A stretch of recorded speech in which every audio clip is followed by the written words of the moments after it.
हम आप लोग को एक शादी विवाह गीत सुनाती हूँ। मेरा शादी विवाह गीत अच्छा लगे तो प्लीज सब्सक्राइब करें, लाइक करें और कमेंट करके बताएं मेरा शादी विवाह गीत कैसा लगा। मुहावा फूलल दुल्हा बोला तो ना बाटे, अरे कवाने कारण पियवा रुसल रे लालनवा। मुहावा फूलल दुल्हा बोला तो ना बाटे, अरे कवाने कारण पियवा रुसल रे लालनवा।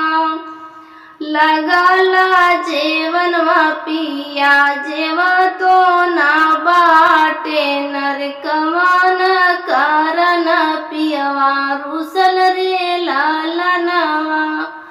अरे कवाने कारण पियवा रुसल रे लालनवा। लगाला जेवनवा पिया जेवा तो ना बाटे, मनावा में कवन दुखा बाटे रे लालनवा। अरे मनावा में कवन दुखा बाटे रे लालनवा। मुहावा फूलल दुल्हा बोला तो ना बाटे, अरे कवन कारण पियवा रुसल रे लालनवा। अरे कवन कारण पियवा रुसल रे लालनवा।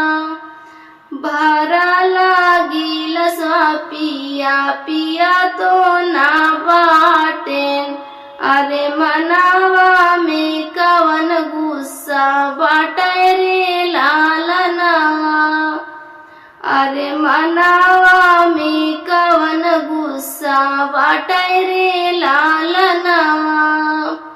मुहावा फूलल दुल्हा बोला तो ना बाटे, अरे कवाने कारण पियवा रुसल रे लालनवा। मुहावा फूलल दुल्हा बोला तो ना बाटे, अरे कवाने कारण दुल्हा रुसल रे लालनवा। लगाला बीरवा पिया कुचा तो ना बाटे, अरे मनावा में कवन बिरहा बाटे रे लालनवा। अरे मनावा में कवन बिरहा बाटे रे लालनवा। मुहावा फूलल दुल्हा बोला तो ना बाटे, अरे कवाने कारण पियवा रुसल रे लालनवा। लगाला से जरिया पियवा सुता तो ना बाटे, मनावा में के कर चिंता बाटे रे लालनवा।